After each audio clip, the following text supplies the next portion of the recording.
ಇವತ್ತಿನ ಒಂದು ವಿಶೇಷ ದಿನ. ಇವರು ಹುಟ್ಟುಹಬ್ಬದ ಶುಭಾಶಯಗಳನ್ನ ಹೇಳ್ತಾ ಇದ್ದೇನೆ ಅಪ್ಪು ವಿನಯ್ ಅವರಿಗೆ. ಬರ್ಡೇ ಬಾಯ್ ಅಪ್ಪು ವಿನಯ್ ಅವರಿಗೆ. ಅವ್ರಿಗೆ ಒಂದು 4-5 ಧ್ವನಿ, ನಾವು ಮಿಮಿಕ್ರಿ ಆರ್ಟಿಸ್ಟ್ ಆಗಿರೋದ್ರಿಂದ ಸುಮ್ಮನಾಗೆ ರಪ ಅಂತ ಹೇಳ್ತಾ ಇರ್ತಂತ. ನೋಡೋಣ, ಎಲ್ರು ಬಂದು ಶುಭಾಶಯ ಹೇಳಿದ್ರೆ. ಸಿದ್ದರಾಮಯ್ಯನವರು, ಅಪ್ಪು ವಿನಯ್ ಅವ್ರಿಗೆ ಹುಟ್ಟುಹಬ್ಬ ಶುಭಾಶಯಗಳು. ಚೆನ್ನಾಗಿರ್ಬೇಕಪ್ಪ ನೀವು.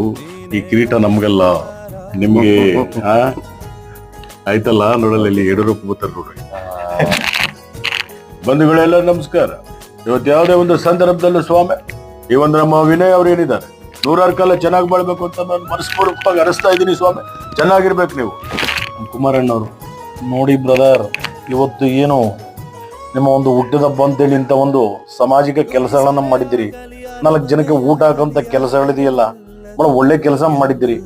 ಬಹಳ ಸಂತೋಷ ಆಗ್ತಾ ಇದೆ. ನಿಮಗೆ ಒಳ್ಳೇದಾಗಲಿ ಅಂತ ಭಗವಂತನಲ್ಲಿ ಕೇಳ್ಕೊಳ್ತೇನೆ. ಹಾಗೆ ನಮ್ಮ ವಾಟಾಳ್ ನಾಗರಾಜ್ ಅವರು,